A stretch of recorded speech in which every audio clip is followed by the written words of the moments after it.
pour commencer, il me faut dire qu'on est un service pour l'ONU et ici pour la MINUSMA.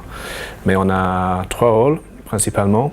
Premièrement, c'est un appui technique pour la MINUSMA en ce qui concerne tous les risques explosifs. Très simplement, il nous faut mitiguer les risques explosifs. Donc ça, c'est la première piste. Deuxièmement, c'est un appui aux autorités nationales, niveau, disons, politique, légal, mais également et bien sûr niveau opérationnel.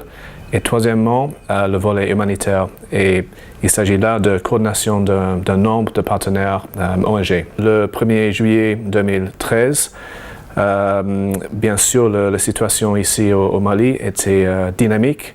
Après tous les événements de 2012 et une intervention de la MINUSMA et du Serval au début de l'année 2013, on trouvait et on travaillait dans un contexte avec de la contamination explosive. On a identifié qu'il y avait contamination de mines vers la frontière d'Algérie qui touchait même militaires comme les civils. On a trouvé de la contamination explosive dans les régions du Nord et des difficultés pour le déploiement humanitaire. Pendant la période mars 2012 jusqu'à juin 2013, on a identifié et expérimenté plus de 70 victimes de restes explosifs de guerre. Récemment, on était très impliqués dans une formation pour 2 compagnies d'ingénieurs venant du Népal et du Cambodge, ici au Mali, parce qu'il y a des menaces très spécifiques dans le Mali. Je parle bien sûr des menaces explosives. Donc on a récemment complété une formation dans le pays pour eux. Ils sont maintenant déployés. Donc ça c'est un exemple. Deuxièmement, c'est une formation pour tout le personnel civil et même militaire pour les donner une bonne sensibilisation sur les risques sur terrain. Donc ça c'est côté MINUSMA. Pour les autorités nationales, on a fait du travail. En fait, c'était la première chose qu'on a fait ici pour lancer notre travail.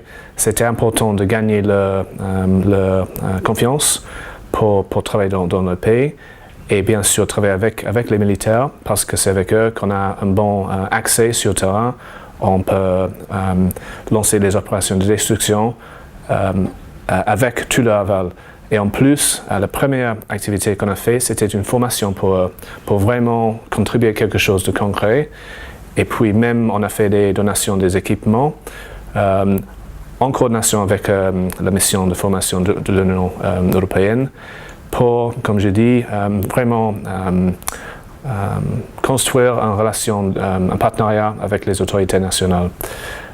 Autre activité de formation continue et on reste très prêt à continuer sur ça. Une autre activité sur le côté national, avec la permission, on a détruit récemment 85 missiles solaires. Ils étaient obsolètes, ils posaient un risque vers la population. Ils étaient même ici à Bamako. Il y avait également des raisons pour justification de désarmement qu'il faut faire.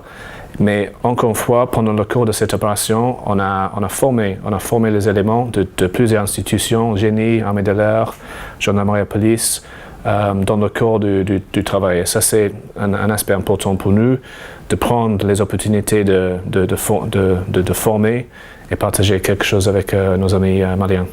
La première chose qui vient à moi, c'est toutes les activités de formation.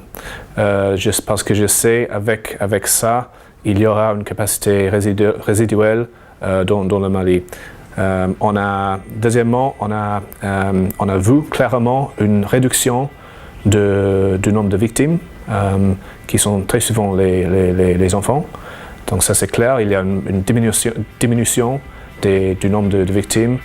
Après toutes les interventions des ONG, des forces maliennes, Serval et de plus en plus les soldats de la MINUSMA.